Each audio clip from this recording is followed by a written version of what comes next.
Ang ganahan mo kang Ate Avi. Ate Avi. Sa iya, ko close sila. Kaysa kay Ate Rain, mas close ko kay Ate Avi. Mm. And I remember in Wilkins, she was except from Kuya Alvin, she was the one who talked. Magkipag-play lang sa akin. Nag-play kami and fun din siya around. Nag-play lang kami, nag-talk kami. Mag-enjoy din ako sa presence niya. Okay. There's something about her good nga fun, ano? Nabot sa inner child niya ba? Ano naman kasi nabot mo? Oh, remember po na ako when may nangita may si Cucumber and si Urchin. Gusto ni uban si Ate Avi kay gusto niya maka-experience kaysa sa Facebook naman niya makita. Ang sabi mo, isabot pa nga. Gagmay kang Ate Avi.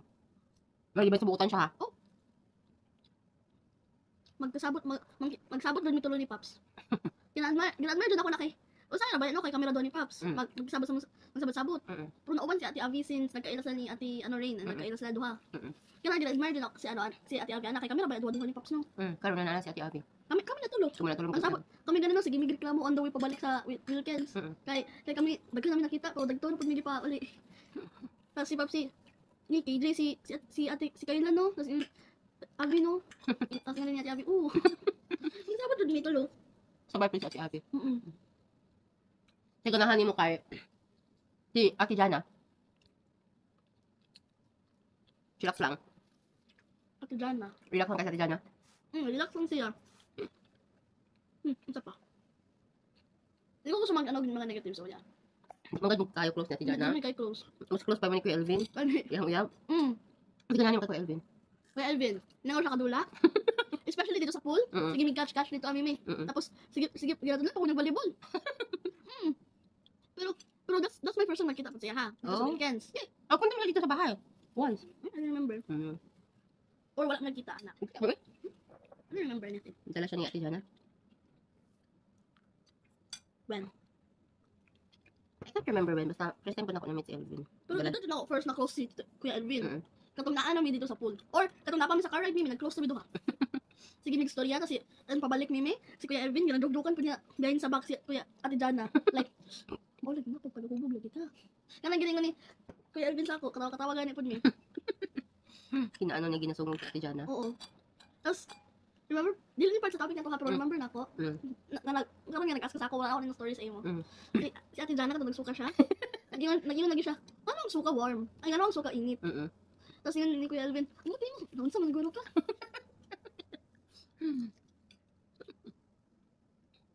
Manaka. Sige ganahan mo kang Ate Jean. Jean? Kain siya? And Joker pa siya? Joker sa Ate Jean?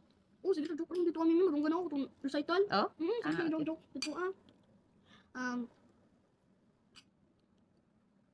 Tapos remember po na ako katong nagpakita siya katong dili jud nga gin-accept nga sige siya yun kana kay god nga love jud mo si Kuya Bon. Tapos mutalo siya no sa side eye. Pero kubo naman nga joke lang. That's why nag-iwan po jokers, yeah. And ano po siya? Wapa po siya and Pang ka na Jean. Ikaw? Isa pa. Ay, isa pa. Kuya Bon, sa ganahan mo. Ay usig isa ka butang gi-admire nimo kay Ate Jean. Ate Jean? Easy siya ka storya. Easy jud. Si ganahan mo kay Kuya Bon.